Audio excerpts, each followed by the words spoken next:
Committee kit छात्री मृत्यु एवं परवर्ती जो प्रकार अभावनीय दुर्भाग्यजनक स्थिति रही जो जो मानक समन करा जायतिला सेमानंक पाखरु कथा सुनिबा हेछि एवं जांच कमिटी उच्च स्तरीय जांच कमिटी जहा जहा पचारिबार थिला ताहाकु मध्ये रेकॉर्ड करिक रखा जायछि।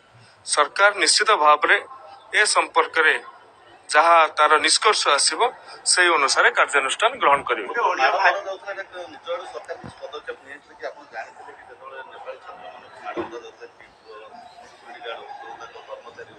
सरकार 10 जन को अरेस्ट कर सारी इतिमध्य ता भितर बाउंसर अच्छा ट्रेनर अच्छा सिक्यूरीटी गार्ड अच्छा एवं पुलिस इन्वेस्टिगेशन भी चली सीसीटीवी फुटेज गुड़ाक फोरेंसिक लैब को पठा जाइए सेठू एक कॉपी सरकार पाखक आसी जांच हो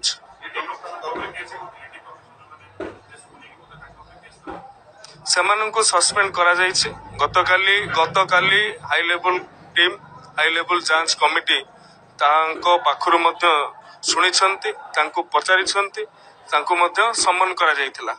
हाई लेवल टीम जहां अनुभव करिवे एवं जहां तांकर निष्कर्ष रहइबो से आधार रे कार्यानुष्ठान ग्रहण करा छै। धन्यवाद। भाइरल होतला जो ओडिया रे जना पड़ुछि जे सी जुगति को खराब भाषा प्रयोग करछंती वास्तविक में घटनाटा घटिछि किंतु देखंतु से जो ऑडियो सामना को आसीछि बाहर को आसीछि से ऑडियो रो सत्यासत्य संपर्क रे पुलिस तदंत करुछि। आमे वॉइस स्पेक्ट्रोग्राफी ए कथा को आमे गुरुत्व दउछु एवं जदि ताहा सत बाहरिबो तबे आईटी एक्ट भी